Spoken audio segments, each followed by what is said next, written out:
You know, politics can feel like you're trying to drink from a fire hose. A dozen different stories are breaking all at once, and it's a lot. So today, we're going to try something different. We're going to zoom in on just one single chaotic day, October 27th, 2025, and see what it can tell us about the bigger picture. Let's get into it. So the day really kicks off on the international stage. While most of Washington is still hitting the snooze button, President Trump is getting the full royal treatment over in Tokyo. This is the start of a really critical diplomatic tour through Asia. And this trip, it's about way more than just ceremony and photo ops. Now, this is a seriously high-stakes diplomatic push, and the administration has some major goals in mind. The agenda for this 5-day tour is just immense. I mean, look at this. In Japan, he's meeting with Emperor Naruhito and the new Prime Minister, Sane Teichi. The whole point? To shore up alliances and, of course, to secure trade deals. But the impact is already rippling out across the region. He just helped broker a ceasefire between Thailand and Cambodia. And here's the big one. He forged a framework for a trade deal with China. That could potentially end a long and pretty damaging trade war. And when we talk about deals, the numbers are just massive.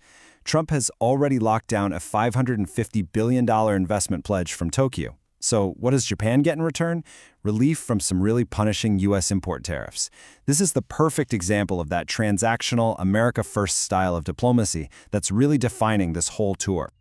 Okay, so while the president is focused on the other side of the world, a totally different and really fierce battle is heating up right here at home. And this is a fight that could decide the balance of power in Washington for years to come.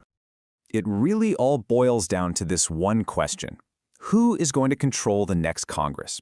And the answer might actually lie in the fight over redistricting. You know, the whole process of redrawing congressional maps. It might sound kind of technical and boring, but trust me, its outcome will directly impact who holds the power after the 2026 midterms.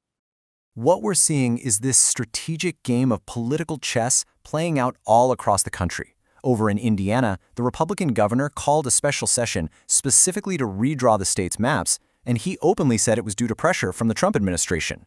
So what do Democrats do? They mobilize. California is thinking about a ballot measure to create more favorable districts for them, and House Minority Leader Hakeem Jeffries is in Illinois doing the same thing.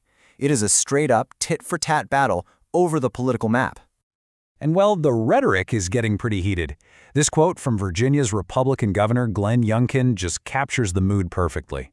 After the Democratic speaker in Virginia called a special session on redistricting, Youngkin just fired back, calling it a sham. So yeah, this isn't just some polite policy debate, it's an all-out partisan war. All right, so beyond that big fight for future power, today also brought a whole series of immediate tensions and some really sharp criticisms for the administration. And it's coming from multiple directions. A major free speech controversy absolutely erupted today. A British journalist named Sami Hamdi was detained at the San Francisco airport, and this was the justification that the Department of Homeland Security put out. Now, for context, Hamdi was here on a speaking tour where he was being critical of Israel's military campaign in Gaza.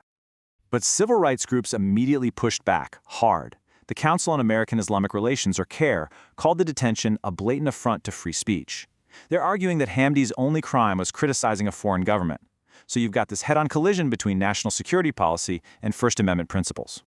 Another point of tension is popping up in a place that affects pretty much every single American, our public health system.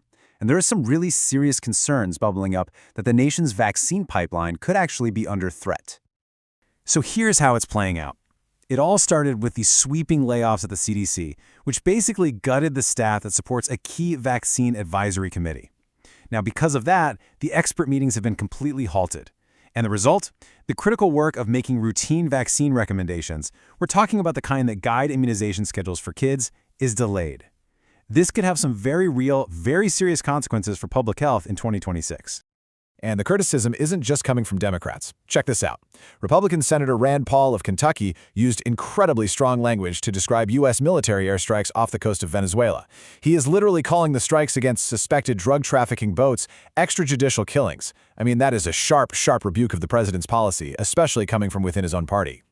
And finally, believe it or not, even as all of today's battles are raging, the political world is, of course, already looking ahead. We're seeing key figures start to position themselves for the next presidential election way out in 2028.